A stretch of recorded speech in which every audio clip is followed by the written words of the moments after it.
Ella me miró por encima del borde de su copa de vino, pronunciando aquellas palabras con una calma tan desarmante que casi se me escapan. Tuve una cita anoche. La habitación no dio vueltas. El mundo no se derrumbó en un cataclismo apocalíptico. Simplemente se detuvo.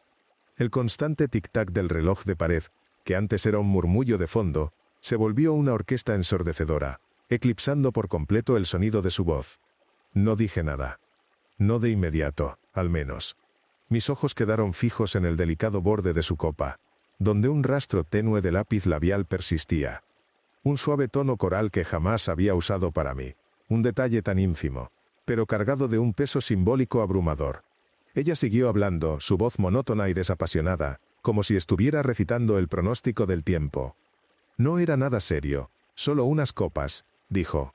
Él, el misterioso él, había hablado de su barco, y ella, con una maestría que rozaba la perfección, había fingido un interés cortés. Incluso se rió, una risa hueca que resonó en el silencio abrumador de mi mente. Yo, por mi parte, permanecí enmudecido, una estatua de incredulidad y dolor. Inclinó la cabeza, sus ojos escrutadores buscando una reacción. ¿En serio no me vas a preguntar quién fue? El silencio que siguió fue mi única respuesta. Bajo la mesa, mis manos se apretaron hasta que los nudillos blanquearon. No por la ira, al menos no una ira explosiva y furiosa. Era el terror. Un pánico primordial que me atenazaba el alma, el miedo de que, si abría la boca, algo dentro de mí se desmoronaría por completo, se haría añicos y nunca volvería a reconstruirse. Ella apoyó la copa con un suave tintineo, luego se inclinó hacia adelante, su voz ahora un susurro cargado de una curiosidad perversa. ¿No tienes curiosidad de por qué te lo estoy contando? Fue entonces cuando levanté la vista, realmente la miré. Y en ese instante, la cruda verdad me golpeó como un rayo. No estaba tratando de confesar, de purgarse de alguna culpa. Me estaba observando, estudiándome con la misma frialdad distante con la que un científico examina una muestra bajo el microscopio. Y lo entendí, esto no era remordimiento, no era arrepentimiento. Esto era una prueba. Una prueba cruel, calculada, diseñada para ver hasta dónde podía empujarme antes de que me quebrara. Así que formulé la única pregunta que pude articular sin que mi voz se resquebrajara bajo la presión del momento. Una pregunta cargada de una ironía tan amarga que casi me ahoga. ¿Te divertiste? Su sonrisa fue lenta. Se extendió por sus labios con una lentitud exasperante y afilada, tan afilada como una cuchilla recién pulida. Sí, respondió con una placidez que me heló la sangre.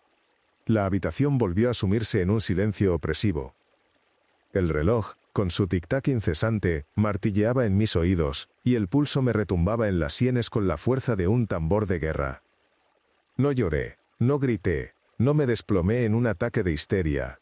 Me levanté lentamente, con una dignidad que no sabía que aún poseía, caminé hacia el mueble bar, y saqué algo que no había tocado en años. Una botella de whisky escocés sin abrir, que había estado guardando para un momento verdaderamente trascendental.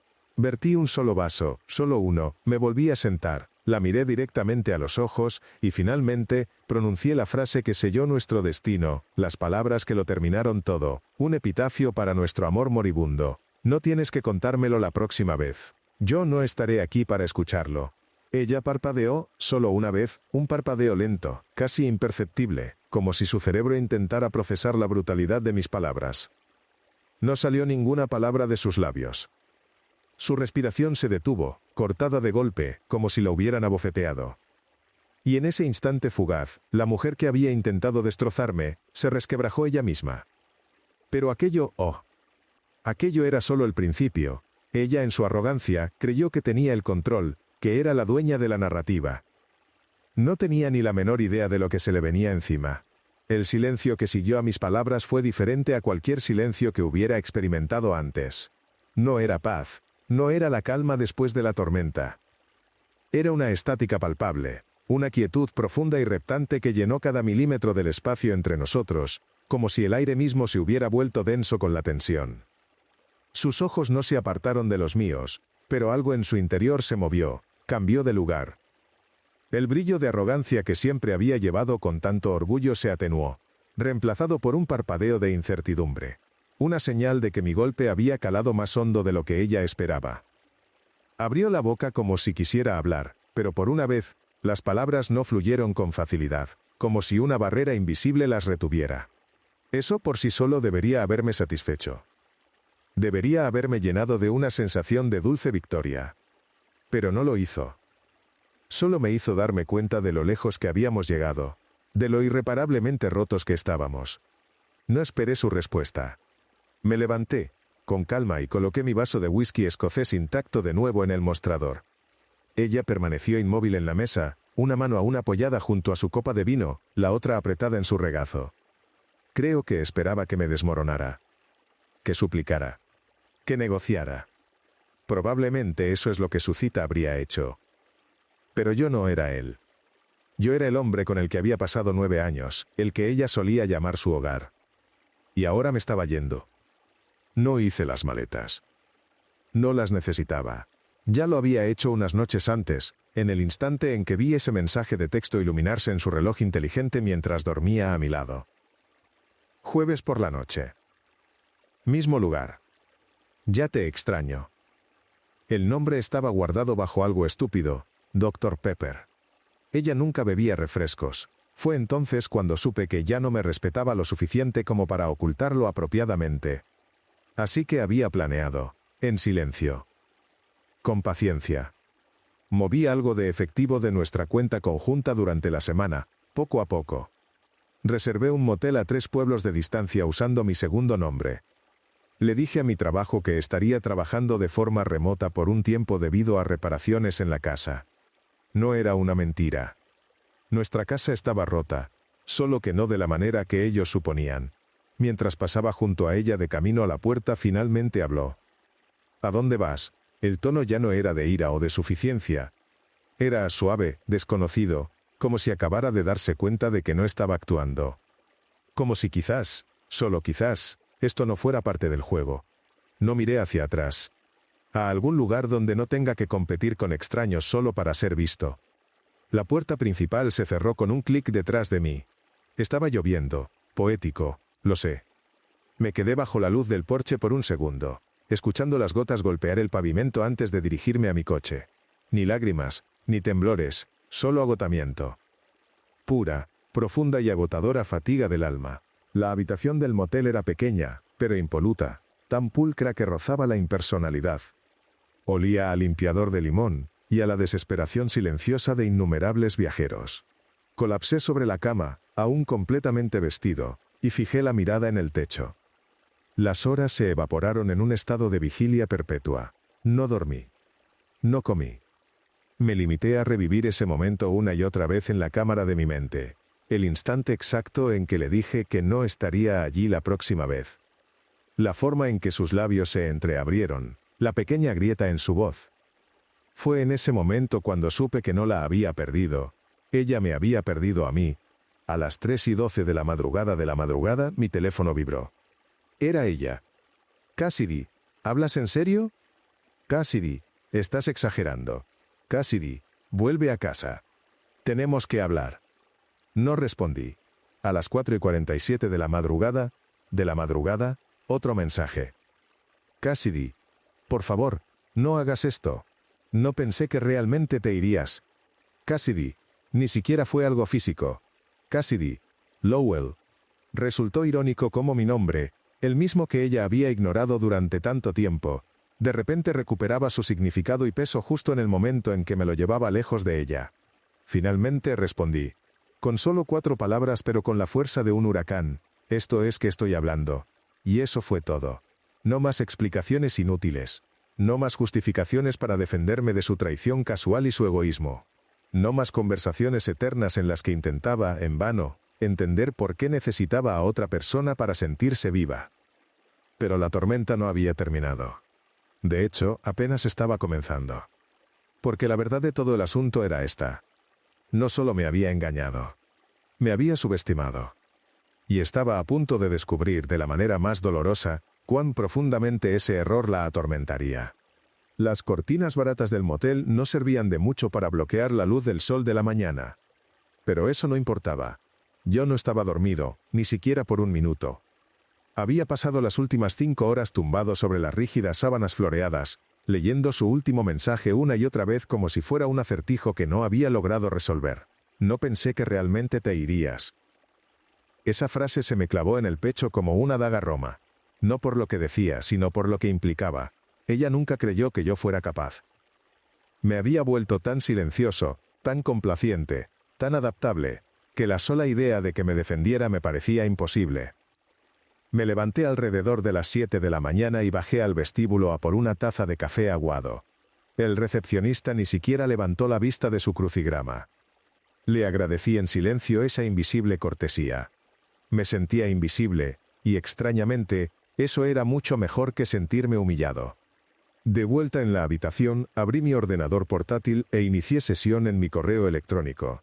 Decenas de mensajes sin leer de compañeros de trabajo. 2 llamadas de Zoom perdidas. Un memorando interno sobre el cambio de plataformas. La vida continuaba, impasible, incluso cuando la tuya se sentía como si estuviera ardiendo a cámara lenta. Alrededor de las 9:15 de la mañana, mi teléfono volvió a sonar. Me preparé para el golpe. Ver su nombre iluminarse en la pantalla todavía me retorcía el estómago. Pero no era ella. Era un número que no reconocía. El mensaje decía: «Lo siento, no me conoces, pero te mereces algo mejor». Yo se lo dije a ella. Me quedé inmóvil.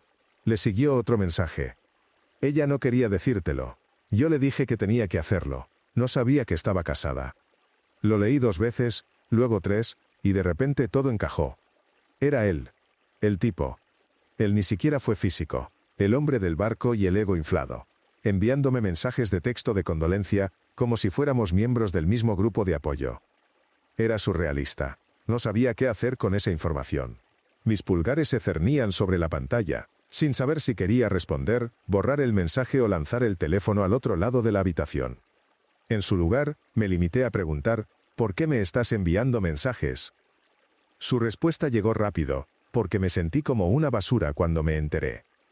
Ella nos manipuló a ambos. Y tal vez, debería haber sentido un pequeño alivio por ello, por el hecho de que él también había sido cegado. Pero no fue así. No me importaba que se sintiera utilizado. No me importaba que ella le hubiera mentido. Todo en lo que podía pensar era en esto. Ella me miró a los ojos y me dijo que no significaba nada, pero significó lo suficiente como para que él sintiera la necesidad de disculparse. No respondí. Simplemente bloqueé la pantalla y me quedé mirando mi reflejo en el cristal negro. Parecía un fantasma, pálido, hundido, perdido. Cerca del mediodía, el teléfono de la recepción del motel sonó en mi habitación. «Señor, hay una mujer preguntando por usted en el vestíbulo». Mi pecho se contrajo. No necesité preguntar quién era. Bajé lentamente, con el corazón martillando como un tambor frenético. Y ahí estaba ella. Estaba de pie junto a la máquina expendedora, con el cardigan gris que le había comprado 3 navidades atrás y sin maquillaje, sus ojos enrojecidos y crudos. Se veía pequeña, casi frágil. Por un instante, algo dentro de mí se removió, ese viejo y primordial instinto de protegerla, pero lo enterré al instante. Ella no necesitaba protección. Necesitaba enfrentar la verdad. Caminó hacia mí y se detuvo a unos pocos pasos de distancia. «Realmente te fuiste». Su voz era apenas un susurro. Yo no me moví, ni un milímetro. «Realmente me engañaste». «No quise que sucediera», dijo, con los ojos vidriosos. «Me sentía sola. Tú estabas en otro lugar durante tanto tiempo». Esa frase me dolió más de lo que esperaba. «En otro lugar». Estaba en casa, Cassidy. Todas las noches, cocinando, limpiando, preguntándote cómo te había ido el día. Tú dejaste de responder. Ella apartó la mirada. «Lo sé. Y ahora él me está enviando mensajes», añadí, diciendo que no sabía que estabas casada. Ella se estremeció. No se suponía que debía. ¿Qué? ¿Saber que existo, o sentirse mal por ello? Se acercó un paso más. «Me equivoqué. Lo sé. Pero quiero arreglar esto. Quiero que lo arreglemos». Por fin me reí. Una risa seca y amarga que no reconocí como mía. «¿Quieres que arreglemos tu decisión?». Ella asintió, desesperada. «Eres mi marido, Lowell. Tuviste una cita, Cassidy. Y sonreíste cuando me lo contaste». Ella extendió la mano para tocar la mía. Pero me aparté. No con rabia, sino con la quietud de una decisión final. «Esto no es una pausa», dije. «Esto soy yo salvando los pocos pedazos de mí mismo que me quedan. Ella abrió la boca como si fuera a argumentar, pero no salió nada. Solo silencio. Se fue. No con un grito. No con lágrimas. Solo una puerta abriéndose y cerrándose de nuevo. Pero yo sabía que esto no era el final. Ni de lejos. Porque Cassidy no se rinde cuando cree que está perdiendo. Simplemente se vuelve mejor fingiendo que todavía está ganando. Y yo no estaba a punto de dejar que ella escribiera el próximo capítulo de mi vida. Las paredes del motel se sentían como si se cerraran sobre mí. Los días se fusionaron, perdiendo su forma en una neblina de monotonía. La televisión nunca se encendió. La laptop permaneció cerrada. Solo me sentaba allí, rodeado de recipientes de comida para llevar y la quietud opresiva de mis propios pensamientos, reviviendo cada conversación que había tenido con Cassidy. Pequeñas frases que había descartado como poesía ahora se volvían proféticas. Solo quiero sentir algo diferente. O quizás idealizamos demasiado el para siempre. En su momento, pensé que estaba siendo pensativa. Ahora me daba cuenta de que ya estaba escribiendo nuestro capítulo final sin mí. A la mañana del cuarto día, tomé una decisión. No una valiente ni cinematográfica, sino una necesaria. Volvería a la casa. No por ella, sino por mí. Había algunas cosas que necesitaba recuperar. Mis diarios, viejas fotografías, y una caja que ella ni siquiera sabía que existía, escondida en el ático. Contenía recuerdos de un tiempo anterior a Cassidy, cartas de mi padre, y una lista de promesas que me hice el día que nos casamos. Quería recordarme a mí mismo quién era antes de doblarme para encajar en la idea de esposo de otra persona. Cuando llegué, su coche no estaba. El alivio fue inmenso. Todavía tenía la llave. Entré. La casa estaba extrañamente limpia, casi como si estuviera preparada para una visita. Noté una vela de lavanda encendida, su forma de enmascarar cualquier desorden que pretendía que no existía. Me dirigí directamente al ático, subí la escalera crujiente y encontré la caja. Al romper el sello, la primera carta me hizo respirar con dificultad. En caso de que alguna vez te rompa, decía la etiqueta con mi propia letra de hace años. Si alguna vez te rompe, recuerda que no eres los pedazos. Eres el constructor. Leí esas palabras y me derrumbé. Lloré. No con fuerza, sino con el tipo de tristeza silenciosa que hace que tus hombros tiemblen. De repente, oí la puerta principal abrirse. Me congelé. Eran sus pasos. Me asomé al pasillo y la vi. Cassidy, con una bolsa de la compra en una mano y mirando su teléfono en la otra. Y luego hizo algo que nunca olvidaré. Sonrió a su teléfono. No una sonrisa cualquiera, sino el tipo que solía reservar para mí. Escribió algo rápidamente, soltó una risita tonta, y dejó el teléfono sobre la mesa. Salí antes de poder detenerme. Ella dio un respingo, soltando el cartón de huevos. Dios mío, Lowell, dijo, con la mano en el pecho. ¿Qué haces aquí? Vine a por mis cosas. ¿Pudiste haber avisado? No pensé que lo notarías, dije con frialdad. Parecías ocupada. Ella dudó, con los ojos clavados en su teléfono. ¿Era él?, le pregunté. No respondió. No estás arrepentida, dije. Solo te descubrieron. No sé qué quieres de mí, dijo, con los brazos cruzados. No quiero nada de ti, le respondí con suavidad. Pero debes saber algo. Me incliné, no para intimidarla, sino para que me oyera. Me rompiste, Cassidy, pero no desaparecí. Solo me volví silencioso, y pensaste que el silencio era sinónimo de debilidad. Recogí mi caja, me colgué mi vieja mochila al hombro y salí por la puerta. Ella no me siguió. El aire fuera se sintió más pesado, como si la casa hubiera exhalado todo lo que no quería llevar. Conduje sin rumbo hasta una cafetería con cabinas de cuero gastado. La camarera me dio esa mirada que se reserva para los hombres que parecen no haber dormido en días. Pedí un café. A la mitad de mi segunda taza recibí una llamada de un número desconocido. Era una mujer. Mi nombre es Elise. Yo creo que debí haberte llamado antes. Conocí a Cassidy. Fuimos amigas, hasta que empezó a salir con alguien de la oficina a espaldas de todos. Cuando me enteré de que estaba casada, la confronté. Ella dijo que tú eras más un compañero de piso que un esposo. Te hizo sonar desechable. La verdad es que sonaste como un fantasma que ella estaba tratando de enterrar. Colgué el teléfono y me quedé mirando la taza de café que se había enfriado. Y me pregunté cuánta gente conocía trozos de mi historia sin que yo estuviera en la habitación. Esa fue la parte que más me dolió. No solo la traición, sino la idea de que los extraños tenían más verdad que yo en mi propio matrimonio. Esa noche, no dormí. A las 3 de la madrugada me miré en el espejo por primera vez en días. Parecía más viejo, no en años, sino en dolor. Como alguien que había envejecido por el silencio y el abandono. Fue entonces cuando supe que esto ya no se trataba de Cassidy, sino de mí. Había sido un personaje de fondo en mi propia vida. A la mañana siguiente, abrí mi laptop, lancé un nuevo documento y comencé a escribir. No otro post de Facebook. Algo más grande. Algo final. Una historia. La mía. La versión real. No la que Cassidy había pulido para su público. Le di clic a publicar. Cerré la laptop y dejé el motel por última vez. No necesité un adiós. Yo ya había sobrevivido. Una semana después, firmé el contrato de alquiler para un pequeño apartamento encima de una librería.